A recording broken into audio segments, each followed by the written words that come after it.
ACB వలకు మరో అవినీతి తిమింగళం చిక్కింది. 2 లక్షల రూపాయలు లంచం తీసుకుంటూ నల్లగొండ జిల్లా చిట్యాల మండల తహసీల్దార్ కృష్ణనాయక్ పట్టుబడ్డారు.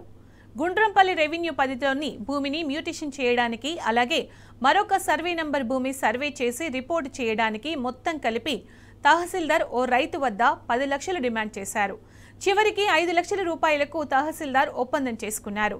2 లక్షల రూపాయలను ప్రైవేట్ నెట్ ఆపరేటర్ రమేష్ అనే వ్యక్తి ద్వారా తహసీల్దార్కు అందజేస్తుండగా ఏసీబీ అధికారులు రైడ్ చేసి రెడ్ హ్యాండెడ్గా పట్టుకున్నారు.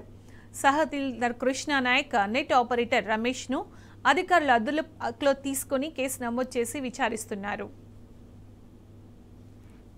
Nagar range incharge Nalgonda ACB Nalgonda range మాకు వచ్చిన కంప్లైంట్ బట్టి ఈరోజు ఒక కేసు రిజిస్టర్ చేయడం జరిగింది.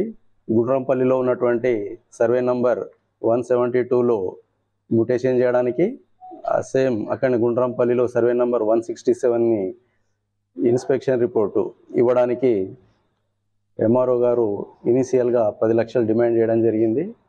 కంప్లైంట్ రిక్వెస్ట్ పైన 5 లక్షలకు సెటిల్మెంట్ అయింది. ఈరోజు 2 లక్షలు తీసుకొని వచ్చి ఇవ్వడం జరిగింది. అది మన ప్రైవేట్ పర్సన్ నెట్ ఆపరేట్ చేసే పర్సన్ రమేష్ ద్వారా తీసుకోవడం జరిగింది. కాబట్టి ఎంఆర్ఓని ఆ నెట్ అబ్బాయి రమేష్ ఇద్దరిని అదుపులోకి తీసుకొని విచారణ చేయడం జరుగుతుంది.